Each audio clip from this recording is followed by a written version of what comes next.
7절까지 말씀, 창세기 4장 4절부터 7절까지 말씀 제가 받들어 공독합니다. 우리 짧으니까 우리 함께 읽을까요? 창세기 4장 4절부터 7절까지 말씀 우리 함께 읽습니다. 아벨은 자기도 양의 첫 새끼와 그 기름으로 드렸더니 여호와께서 아벨과 그 제물은 받으셨으나 가인과 그의 제물은 받지 아니하시니라. 가인의 몫이 분하여 안색에 변하니 여호와께서 가인에게 이르시되 내가 분하여하면 어찌 되느냐 안색에 변하면 어찌 되느냐 내가 선을 행하면 어찌 낯을 들지 못하겠느냐 선을 행하지 아니하면 죄가 문에 엎드려 있느니라. 죄가 너를 원하나 너는 죄를 다스릴지니라. 아멘. 자, 여러분 아벨과 같은 제사를 드리시길 주님의 이름으로 축원드립니다. 히브리서 11장 4절에 보면 믿음으로 아벨은 가인보다 어떤 제사를 드렸다고요? 더 나은 제사를 드렸다. 오늘 우리 영 장로님 아벨의 제사와 같은 우리 예배가 될 수 있도록 기도하자고 기도하셨어요. 그래 정말 아벨의 제사의 그 기쁨은 무엇일까? 더 나은 이유는 무엇이었을까? 우리가 여러 가지로 생각할 수 있죠. 무엇보다 아벨은 첫 예물을 드렸다는 처음의 의미, 감사함과 기쁨으로 드렸는데 아벨은 거기 담겨있는 의미가 없었다는 거예요. 그런데 또 하나, 여러분 오늘 말씀을 보면 왜 하나님이 가인의 제사를 받지 않으신지 이유를 7절에 이렇게 얘기하고 있는 거예요. 그러니까 지금 이게 제물을 받지 않으셨다는 4절 얘기가 연결되어 있기 때문에 5절에 보면 가인과 그 제물을 받지 않으셨잖아요. 않으시고 나서 하나님이 가인을 만나자마자 그 이유를 7절에 얘기하고 있는 거예요. 우리 함께 읽겠습니다. 내가 선을 행하면 어찌 낯을 들지 못하겠느냐 선을 행하지 아니하면 죄가 문에 엎드려져 있는지라 죄가 너를 원하나 너는 죄를 다스릴지니라.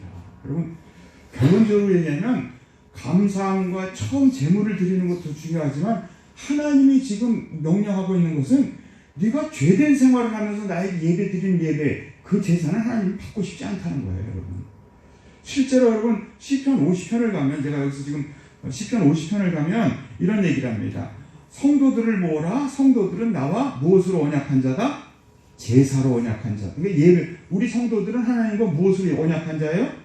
예배로 언약하고 하나님께 예배 드리겠다고 언약한 자들이에요. 그렇죠? 근데 그 예배로 언약한 자들에게 두 가지를 당부합니다. 한마디로 감사함으로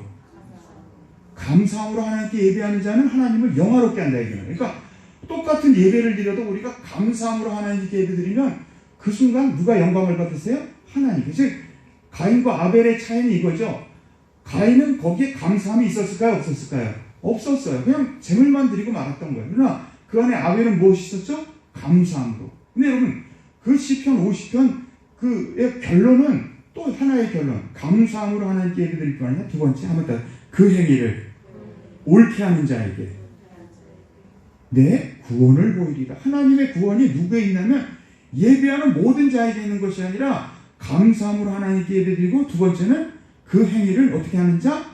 옳게 하는 자. 즉 여기 보세요. 7절 우리 함께 했습니다. 내가 무엇을 행하면? 선을 행하면 어찌 낯을 들지 못하겠느냐? 네가 지금 내 앞에 선한 사람으로 내 앞에 서 있느냐? 도리어 너는 지금 죄 속에 있다는 거예요. 응? 선을 행하지 않으면 죄가 늘 어디에 있다?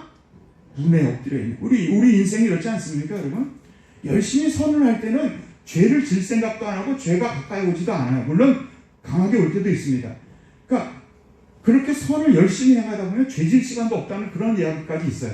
근데 이 선을 행하지 아니할 때, 하나님의 뜻대로 말씀대로 살아가지 않을 때 죄가 어디에 엎드려져 있다고요? 재미있는 표현 아닙니까? 문에 엎드려져 있다는 건 여러분 우리가 문을 열고 나갈 때 문을 열면서 이거 밖에 뭐가 있지? 그러면서 나가는 사람이 있어요? 그냥 열고 나갑니까? 그냥 열고 나가죠. 그래서 그런 사고 많지 않습니까? 엘리베이터가 문이 활짝 열리니까 그냥 타다가 그냥 떨어져 죽는 사람들, 어떤 사람은 그 비상구라고 그러니까 비상구에 있겠죠. 문을 열고 들어갔더니 비상구 계단이 없어가지고 떨어지는 사람들. 여러분 죄가 문에 엎드렸다는 표현은 참 재미있는 표현이에요. 죄는 이렇게 우리에게 갑작스럽게 우리의 그 삶 속에 늘 도사리고 있다는 거예요. 그것도 어떻게 있다? 엎드려 있다는 말은 뭡니까? 여러분, 문을 열자마자 앞에 보인다는 거예요? 안 보인다는 거예요? 안 보이고 그렇게 엎드려 있다는 거예요. 그래서 오늘 말씀의 결론은 이거예요. 아무튼 죄가 너를 원하나 너는 죄를 다스릴지니라. 지금 가인은요 늘 죄의 소원이 그 안에 있었어요. 죄가 늘 가인을 원했어요. 그럴 때마다 죄에게 지고 마는 그런 어리석은 삶을 살았다는 거예요. 여러분. 한번 따라요. 죄를 못할지니라. 오늘 말씀의 제목입니다. 오늘 설교는 여러분 굉장히 길어요. 사실은 이게 굉장히 길어가지고 지금 어디부터 어디까지 제가 해야 될지 모를 정도로 깁니다. 아주 바쁘게 하겠습니다. 꼭 필요한 거기 때문에. 자, 성경이 얘기하는 여러분 우리 인생은요 죄의 소원이 우리 속에 있는 자예요, 없는 자예요? 여러분 죄의 소원이 내 안에 없는 사람은 이 설교 안 들어도 돼요. 자신 있게 살아가서. 그러나 사도 바울마저도 로마서 7장에 보면 내 안에는 하나님을 따르려는 마음과 죄의 소원이 같이 있다 없다? 있다는 거예요. 그런데 하나님을 따르려는 마음과 죄의 소원 중에 누가 이기던가요? 죄의 소원으로 죄에게 질질 끌려가는 나의 모습을 본다. 오호라 나는 곤고한 사람이다. 이 웃음 몸에서 사망으로 나를. 여러분 이런 고백을 가졌다면 여러분 오늘 설교 꼭 들으시기 바랍니다. 머릿속에 기억하시기 바랍니다. 죄의 소원이 내게 있으나 무엇을 다스릴지니라? 죄를 다스릴지니라. 거의 본론으로 바로 들어갑니다. 자, 죄의 다스림에 대해서 제가 묵상을 하다 보니까 성경에는 세 가지의 죄의 다스림 부분이 나오더라고요. 죄를 다스리란 말이. 첫 번째는 죄를 다스리라. 한번 따라 마샬. 마샬이란 말이 여기 원문에 나와 있는 단어입니다. 마샬이에요, 마샬. 우리도 그 스피커 그런 거 보면 여러분 보면 마샬이란 그런 스피커나 그런 뭐라 그럴까요? 제품명이 마샬이라는 거 여러분 많이 볼 거예요. 마샬. 이 마샬이 원래 여러분 무슨 뜻이냐면 지배권을 가지다, 주도권을 가지다 그런 뜻을 갖고 있어요. 마샬. 죄를 다스리라는 얘기는 죄가 나에게 오면은 내가 주도권을 갖고 있어야 한다. 죄나 욕심에게 주도권을 빼앗기면 내가 죽는다는 거예요. 이게 성경이 얘기하는 겁니다. 죄와의 싸움에서 여러분 늘 주도권을 가지시길 주님의 축원드립니다. 내가 살아있어야 된다는 거예요. 자, 이 마샬이라는 단어, 마샬, 다스리다, 주권을 갖다, 지배권을 가지다. 이 마샬이라는 단어가 특히 이 가정에서 여러분, 가정에서도 이 마샬이라는 단어가 씁니다.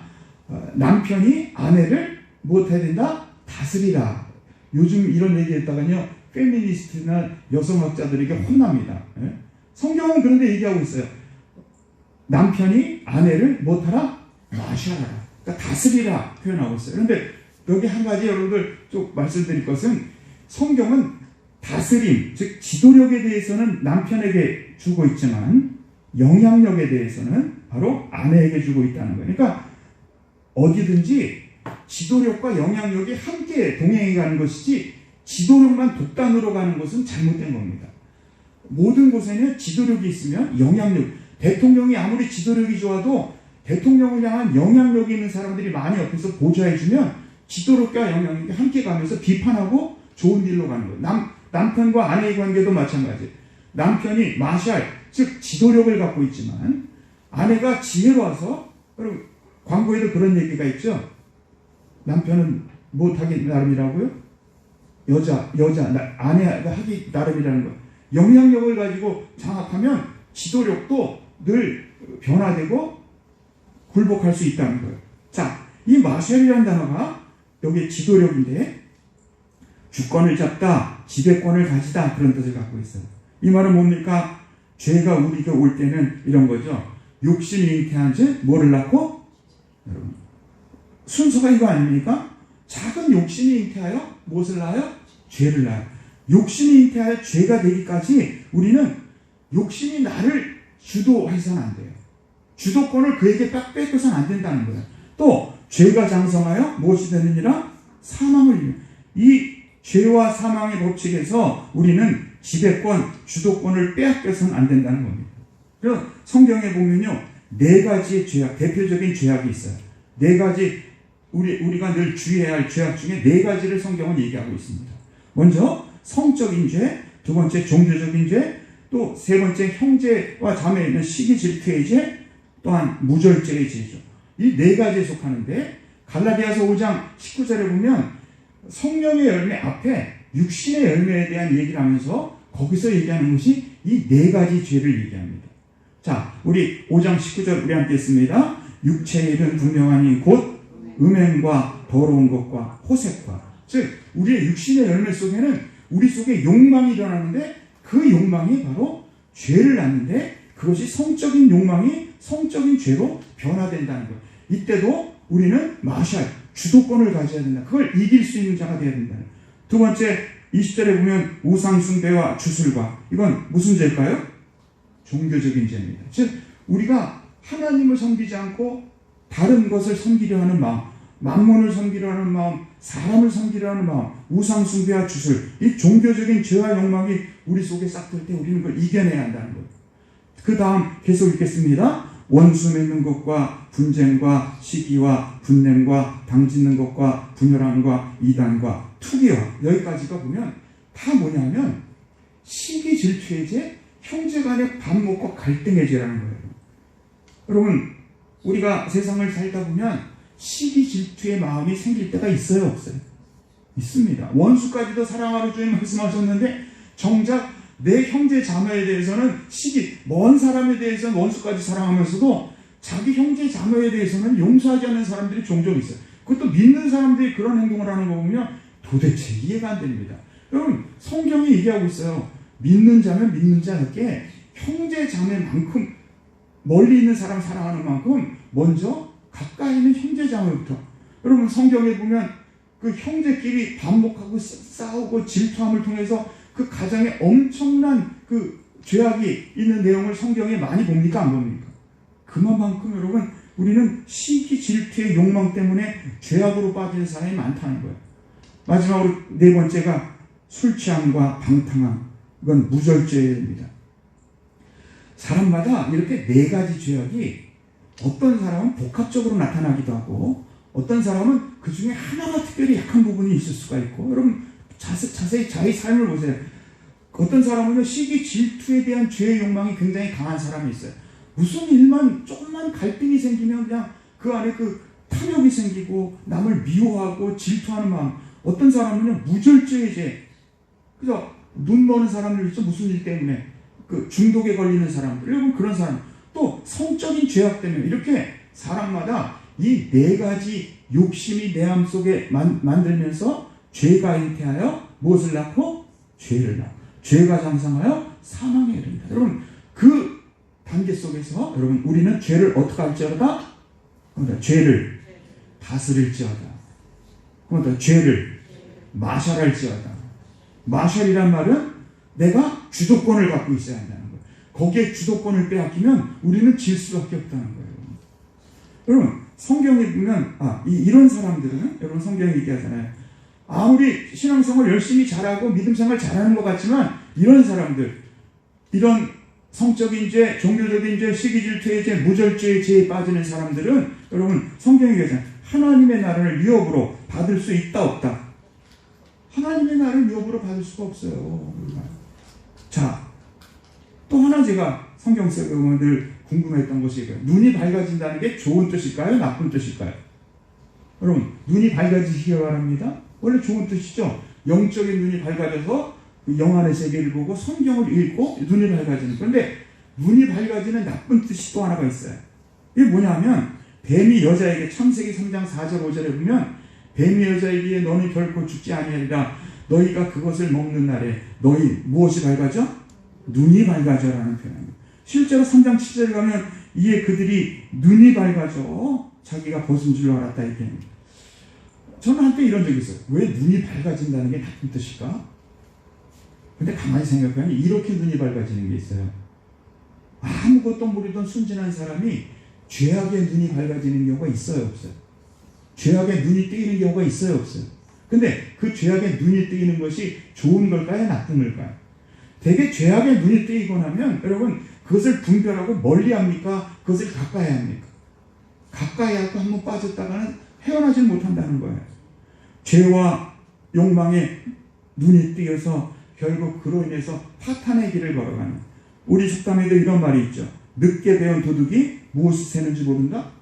날 세는지. 이게 바로 잘못된 눈의 밝아짐, 죄와 욕망이 늘 우리를, 여러분, 우리의 인생은 가면 갈수록 거룩해지기보다는 죄와 욕망이 늘 우리 문 앞에 도사리고 있다는 거예요. 그럴 때마다 여러분, 우리는 그 앞에서, 여러분, 우리에게 욕심이 잉태될 때, 아예 욕심이 잉태될 때 죄를 못할지어다 다스릴지어다. 한번 더, 마샬. 욕심에게 나의 마음을 내어줘서는 안 된다는 거예요. 이게 바로 첫 번째, 죄를 이기는, 죄를 다스리는 방법이에요. 근데 여러분, 내가 의지적으로, 이런 경우, 내가 의지적으로, 내가 그래, 내 욕심이 생겼으니까 이걸 딱 잘라야지. 마샬. 내가 세계 지도권을 내면 안 되지. 그 마음을 먹고 여러분 살아가는데, 그렇게 되는 경우가 많아요, 적어요. 죄와의 싸움에서. 아니라는 거예요. 실제는 그렇지 않다는 거예요, 여기는. 우리는 정신적이나 모든 부분에서 의지를 가지고 그것을 이기려고 합니다. 그런데 여러분, 의지로 그것을 이기면 이길수록, 우리는 이기려고 하는 힘이 강할수록 우리는 그 죄에 지고 가는 자기 자신을 보게 된다는 거예요. 자, 생체 권력이라는 말이 있습니다. 물론 이 말은 원래의 뜻은 여러분, 어느 분이 얘기한, 미셸 쿠퍼라는 분이 얘기한 권력은 생체 권력이라는 그런 표현으로 얘기했는데, 저는 이 미셸 푸코의 얘기는 다 이해하지 못해요. 근데 저는 이 미셸 푸코의 이 생체 권력이라는 말을 듣고 나서 로마서 7장이 떠올랐어요. 생체 권력이란 무엇이냐면, 아까 얘기한 대로 우리는 정신이라는 것이 있고 육신이라는 것이 있죠. 정신과 육신이 있습니다. 정신으로부터는 의지가 나오죠. 의지로 모살합니다. 근데 여러분, 정신으로부터는 의지가 나오는 게 아니라 신체, 우리 살로부터 본능이라는 것이 나와요. 그렇죠? 본능이라는 게 나와요. 그게 신체 권력입니다. 그러니까 정신이 의지라는 권력을 가지고 우리를 지배하려고 그럴 때, 신체는 그 정욕이라는 걸, 본능을 가지고 우리를 지배하려고 합니다. 둘이 싸우는 거죠. 근데 여러분, 정신이 내는 권력 의지가 셀까요? 신체가 내는 권력 의지가 셀까요? 현대 과학은 이렇게 얘기하고 있어요. 인간은 대단히 약한 존재라는 거예요. 근대 때만 해도 인간의 정신의 의지에 대해서 굉장히 강조를 했는데, 그러니까 과학을 하고 많은 이제 뇌, 신경의 모든 걸 보니까 인간이 생각보다 정신이 강한 게 아니라 뭐가 강한 거예요?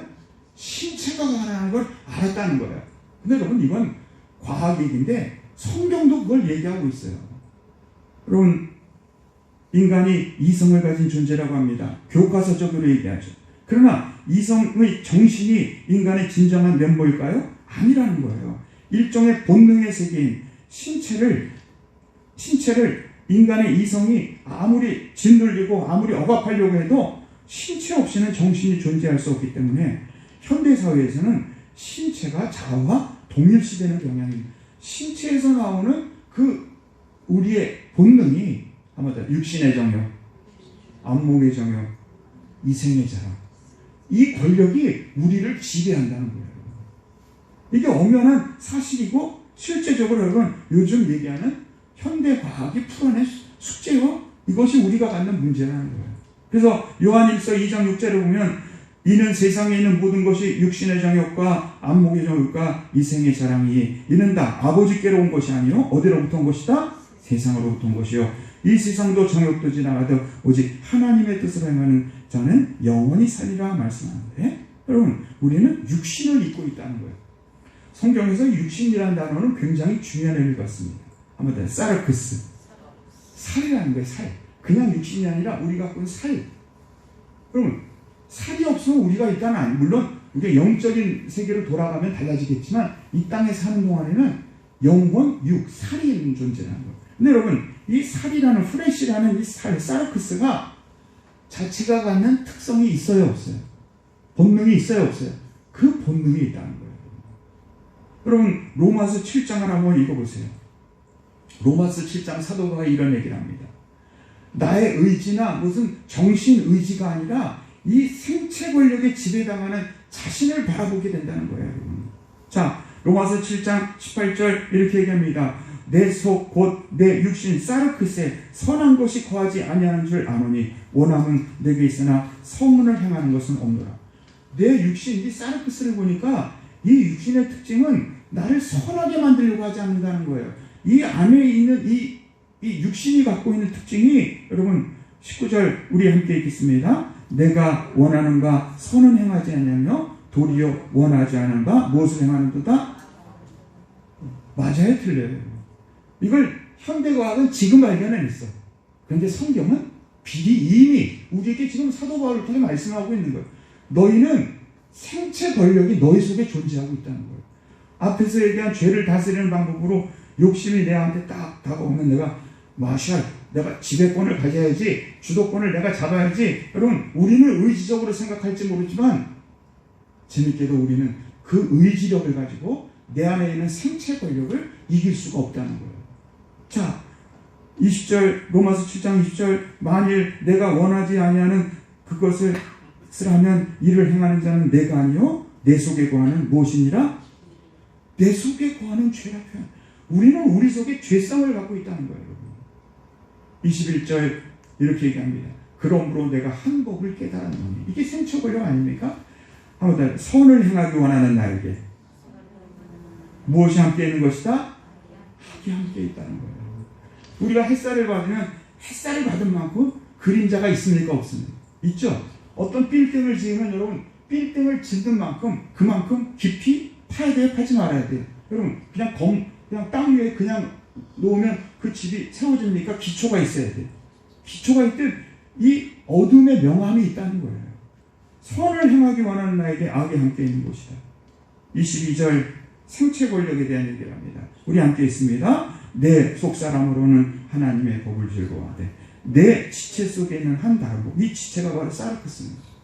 내 육신이 다른 법, 내 마음의 법과 싸워 내 지체 속에 있는 무슨 법 아래로? 죄의 법 아래로 나를 사로잡아가는 것을 보는도다. 늘 의지를 가지고 죄와 싸우고 나면 우리가 마샬, 죄를, 욕심을 통제하고 지배하는 것이 아니라 어느 때 보면 이 죄가 나를 잡고는 여기 어떻게 끌고 갑니까? 사로잡아 질질질질 끌고 간다는 거. 죄 가운데로. 오직하면 24절 사도 바울이 이런 고백을 우리 함께 있습니다. 오라 나는 곤고한 사람이다. 이 사망의 몸에서 누가 나를 건져야. 저는 이것을 그 푸코가 얘기한 생체 권력에 있는 우리 인간의 모습을 얘기하고 있다는 거예요. 그러나 여러분 여기서 끝나는 것이 아니죠. 성경은 우리에게 해답을 줍니다. 그럼 이 생체 권력을 이기는 방법은 뭘까요?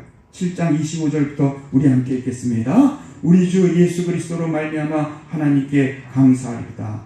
8장 1절 읽겠습니다. 그러므로 이제 그리스도 예수 안에 있는 자에게는 결코 정죄함이 없나니 이는 그리스도 예수 안에 있는 생명의 성령의 법이 죄와 사망에서 너를 해방하였습니다. 생명의 성령의 법의 사랑으로 변화되는 여러분들 되시길 주님의 이름으로 축원드립니다. 이게 바로 하나님이 기뻐하는 죄를 이기는 중요한 두 번째 방법인 거예요. 욕심이 잉태하여 무엇을 낳고? 죄를 낳고, 죄가 장성하여 무엇이 되느니라? 사망을 이루는 죄와 사망의 법에 살아가는 것이 아니라 생명과 성령의 법 안에 살아가는 사람이 되라는 거예요. 그러니까 성령의 사람이 되라는 것이죠. 그런데 그냥 성령의 사람이 아니라 생명의 법을 가진 성령의 사람이 되어야 한다는 거예요. 그럼 이것은 무슨 뜻을 얘기할까요? 성령의 법은 무엇일까요? 죄의 다스림의 세 번째 단계입니다. 죄의 다스림의 세 번째를 성경은 우리에게 또 이렇게 얘기하고 있어요. 한번 더 말씀을 마음에 두는 새 언약의 백성.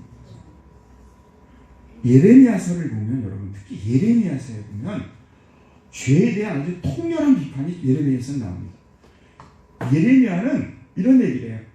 인간이 얼마나 죄성이 강한지, 특히 이스라엘 백성들이 얼마나 강한지, 여러분 그 죄를 그 사람에게 끄집어내려고 그러면 흑인의 피부를 벗겨내는 것 같고 표범의 반점을 찍어내는 것과 똑같은 것이 인간의 죄성이라 이렇게 표현하고 있어요. 자, 그 심각한 죄악을 어떻게 이길 수 있는가? 예레미야서 13장 13절 죄악에 못한 너희여 익숙한 너희. 죄악에 익숙하다는 것은 죄가 얼마나 이 뿌리 깊게 겉에만 있으면 벗기면 되잖아요. 그렇죠? 근데 이게 얼마나 뿌리 깊게 들어가는데 그걸 벗기면 결국 남는 살이 없을 정도라는 거예요. 인간의 죄악이.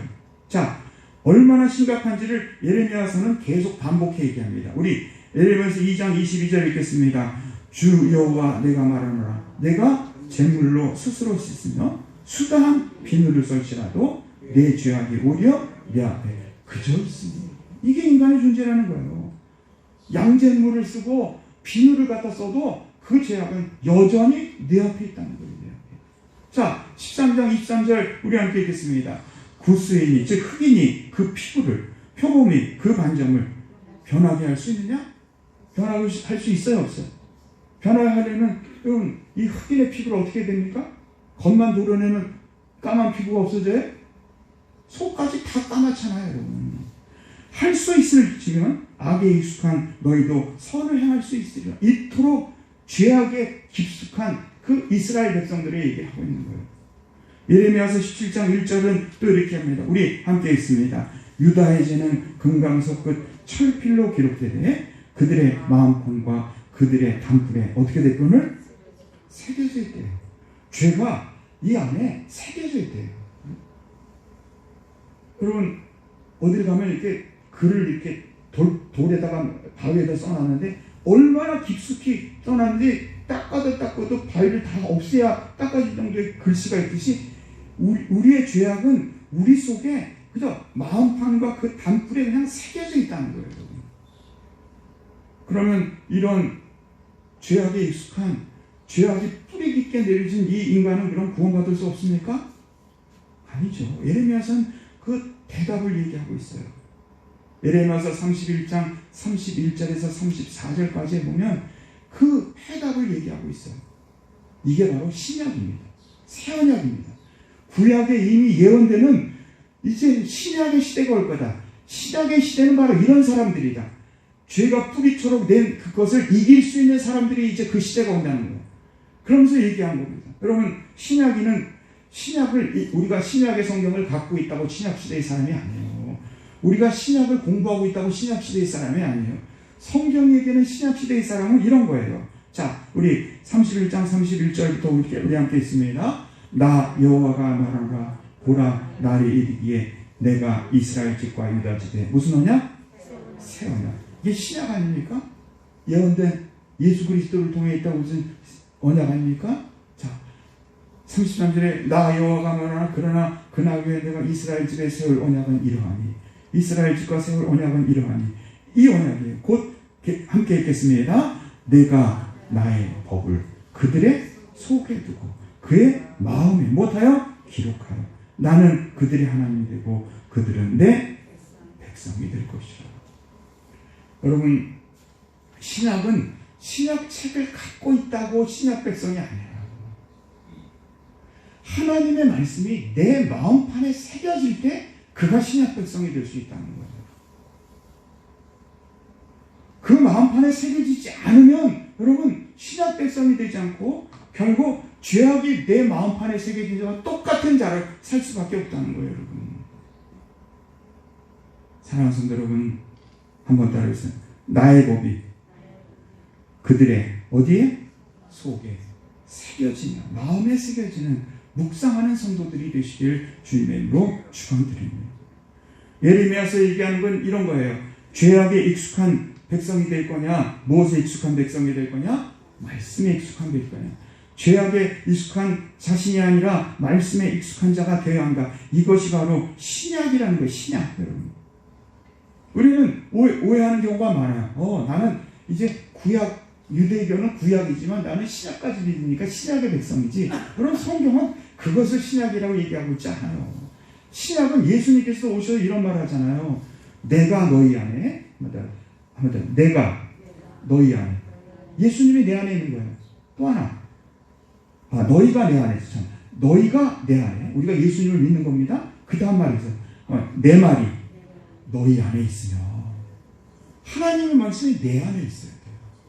들고 다니는 성경이 아니라 말씀이 내 안에 새겨져 있고 함께 해야 된다는 것. 그럴 때 우리는 죄를 이길 수 있다 없다.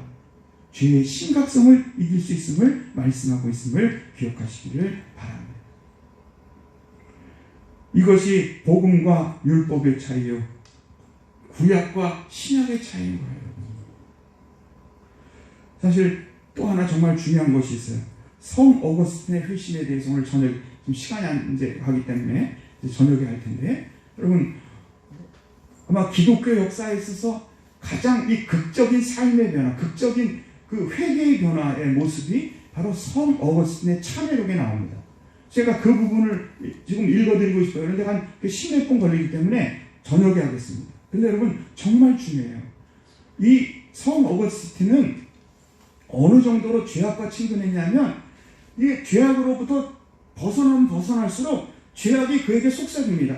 너 나하고 이별할 거야? 너 이러면 나하고 영영 이별이야. 내가 주는 쾌락과 기쁨을 너는 이제 맛보지 못해.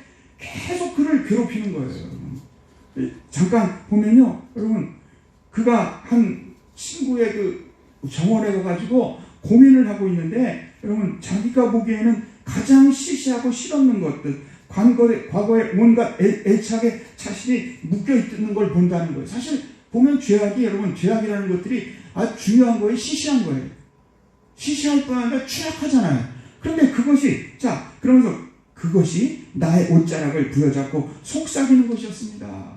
그를 빠져나가면 빠져나갈수록 속삭입니다. 뭐라고 속삭이는지 아세요? 당신은 나를 버리실 건가요? 그러면 이 시간부터 영영 이별이에요. 다시 볼 수 없어요. 이제부터 이런저런 일 영원히 할 수 없게 되는 거예요. 당신이 쾌락을 느끼던 모든 걸 못 보게 될 거예요. 나를 못 만날 거예요. 그런데 그 일들이 가만히 보면 너무나 지저분하고 부끄러운 일들이었습니다. 그런데도 거기서 헤어나지 못하는 자신. 그런데 여러분, 그가 이렇게 울부짖을 때 이제 그 비탄의 눈물을 쏟습니다. 친구가 옆에 있는데 한쪽에 가지고 비통하게 부르짖으면서 웁니다. 하나님 앞에 기도합니다. 주님, 어머니의 기도가 있었기 때문이죠. 어머니의 기도가 있었기 때문이죠. 그렇게 한쪽에서 울고 있을 때 중요한 부분이니까 말씀드려요. 어린아이의 노랫소리가 들립니다. 톨레 레게. 이게 뭐냐면 집어라, 읽어라. 라틴어거든요. 톨레 레게. 집어라, 읽어라는 후렴구가 반복되는 노랫소리가, 아이 소리, 소년지 소리가 들리더라는 거예요.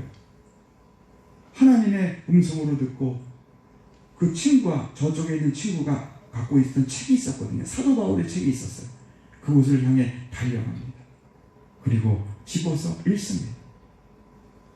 그 집어 읽으며 처음 봤던 그 문, 나는 조용히 내 눈이 처음 닿는 곳을 읽었습니다. 우리 함께 읽겠습니다.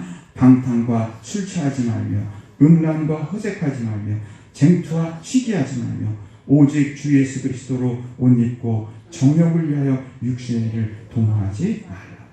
이 한마디의 구절이 성 어거스틴을 완전한, 전 세계가 추앙하는 성자, 그리고 이 성 어거스틴을 통해서 기독교 신학이 엄청난 변화를 일으켰던 이 놀라운 애가 이게 한마디 말씀, 물론 여러분 이 글을 읽고 성 어거스틴 끝났을까요? 이제부터는 계속 말씀만 묵상하고 말씀 속에 살아갔기에 그 수많은 죄악들, 여러분 이 성 어거스틴이 과거 젊었을 때 했던 죄악을 보면요, 정말 얼마나 방탕한 일을 많이 했는지 몰라요. 말도 못하는 방탕. 모니카가 늘 눈물로 흘렸어요. 그런데 여러분, 이것을 통해서 성 어거스틴이 완전히 변화됐어요. 사랑하는 성도 여러분, 한번 따라해보세요. 죄를 다스릴지니라. 요번 한 주간 여러분 죄를 다스리시길 주님의 뭐 축원드립니다. 한번 더 마샬로 다스리자. 어떤 죄악은요, 욕심 단계부터 우리가 주도권만 빼앗기지 않으면 이길 수 있다 없다? 이길 수 있어요. 충분히 이길 수 있습니다. 시시한 것이기 때문에. 근데 여러분, 이 마샬로 안 되는 경우가 있어요. 바로 생체 권력이 내 안에서 나를 죄와 사망의 법으로 끌고 갈 때가 얼마나 많은지 몰라요. 그럴 때마다 여러분 한번 따라해보세요. 죄와 사망의 법에서 생명의 성령의 법으로 우리는 못된 사람이다? 해방된 사람. 오늘 우리 장로님 기도 속에도 말씀했죠. 죄에서 우리 십자가의 보혈은 생명과 성령의 법으로 우리를 해방한 사건임을 믿으시길 바랍니다. 그러므로 여러분 죄와 사망의 법에 끌려갈 때마다 다시 한번 나는 생명과 성령의 법의 사람을, 근데 거기서 끝나서는 안 돼요.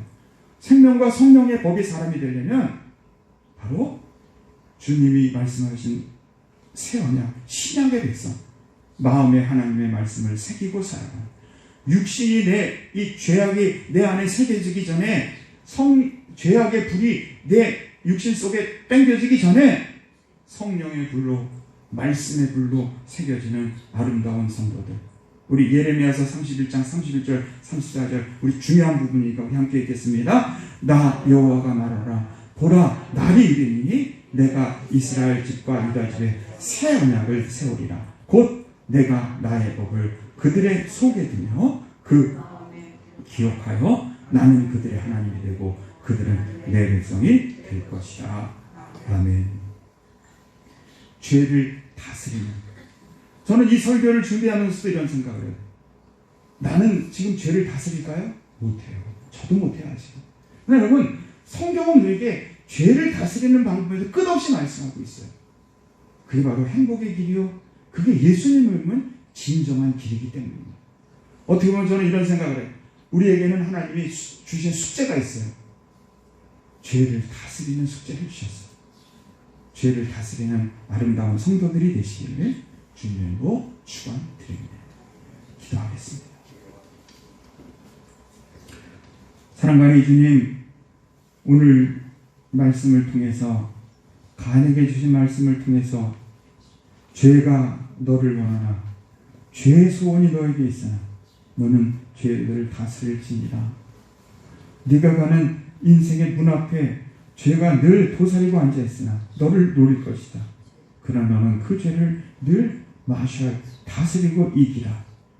그리고 성경을 통해 죄를 다스리는 많은 방법을 우리에게 주시니 감사합니다.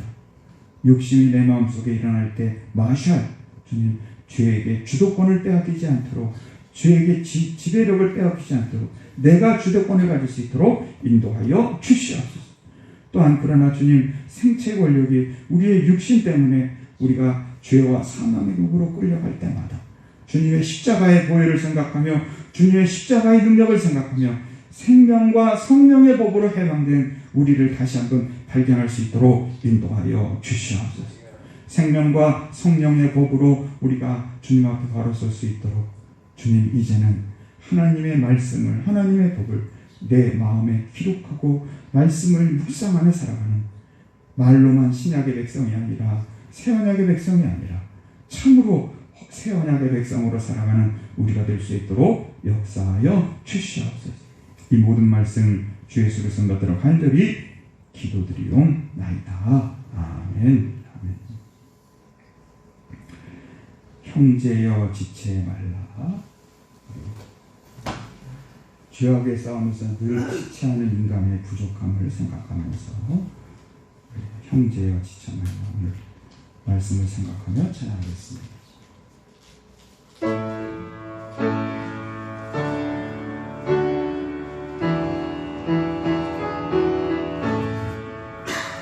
형제여 지체 말라, 왜 거기서 방황하나. 그 은혜를 입은 자 중에 주 너희를 끄시려네. 오라 오라 오라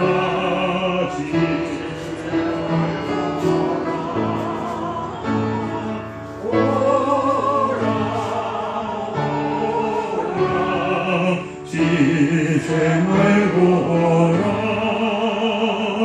형제여 지체 말라, 내 몸과 마음 드리어라. 주 예수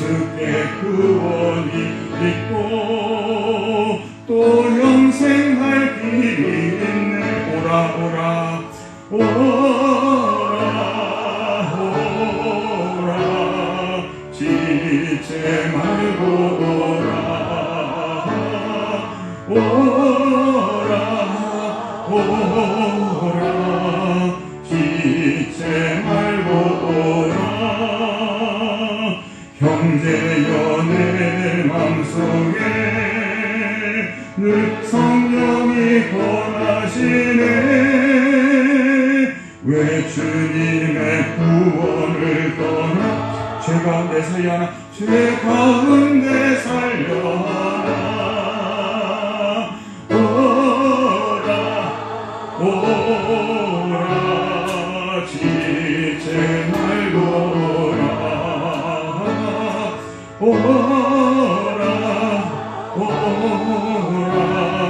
지체 말고 오라.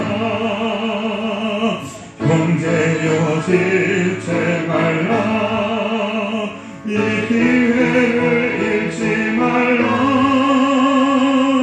너에게 부르실 때니 곧 주 앞에 나오라. 오라 오라 오라 오라 지체 말고 오라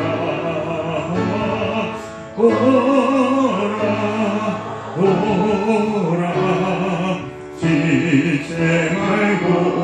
3절만 합니다. 형제여 내 맘속 늘 성령이 권하시네. 늘 성령이 권하시네. 왜 주님의 구원을까? 왜 주님의 구원을 떠나 죄 가운데 살려하나. 오라 지체 말고 오라